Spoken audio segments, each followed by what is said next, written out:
ಗೋವಿಂದ ಎನ್ನುವ ಶಬ್ದ ನಿನ್ನ ಪಾದಕ್ಕೆ ಅರ್ಪಿತವಾಗಲಿ. ಗೋವಿಂದ ಗೋವಿಂದ. 9ನೆಯ ಬ್ರಾಹ್ಮಣೋತ್ತಮರು ಹೇಳ್ತಾ ಇದ್ದಾರೆ, ಮಹಾರಾಜ, ಕಪ್ಪು ರೂಪಂ ಧರಿಸಿರುವ ಒಪ್ಪದಿಂ ಕುಲದೊಳಗೆ ಗಾಣಿಗ. ಮನುಷ್ಯ ಏನಾದ್ರೂ ತಪ್ಪು ಮಾಡಿಬಿಟ್ರೆ ಅಹಂಕಾರ, ನಾನು ಎಂಬ ಅಹಂಕಾರ ಕಂಡು ಬಂದ್ರೆ ಗಾಣಿಕೆ ಎಳ್ಳನ್ನಾಕಿ ಯಾವ ರೀತಿಯಾಗಿ ಎಳ್ಳನ್ನು ಆರಿಸಿ ಎಣ್ಣೆ ತೆಗೆಯುತ್ತಾರೋ ಆ ರೀತಿ ಕಷ್ಟ ಕೊಡ್ತಾನೆ ಕಣಪ್ಪ.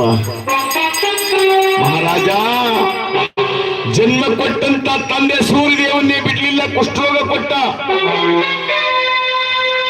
ಸೂರ್ಯದೇವನ ರಥ ನಡೆಸ್ತಕ್ಕಂಥ ಸಾರಥಿ ಕೈ ಕಾಲುಗಳನ್ನು ಎಳವನನ್ನಾಗಿ ಮಾಡಿದ್ದಾನೆ. ಸೂರ್ಯದೇವನ ರಥಕ್ಕೆ ಕಟ್ಟಿರ್ತಕ್ಕಂಥ ಕುದುರೆಯ ಕಣ್ಣುಗಳನ್ನು ಇಂಗಿಸಿದ್ದಾನೆ. ಯಾಕೆ? ಸೂರ್ಯದೇವ ಕಪ್ಪು ಅಂತೇಳಿ ಯಾಳಿಸಿದ್ದಕ್ಕೆ ಎತ್ತವರಿಗೆ ಯಜ್ಞ ಪ್ರೀತಿ ಅಂತ. ಶನಿದೇವ ಜನನವಾದ ಕಾಲದಲ್ಲಿ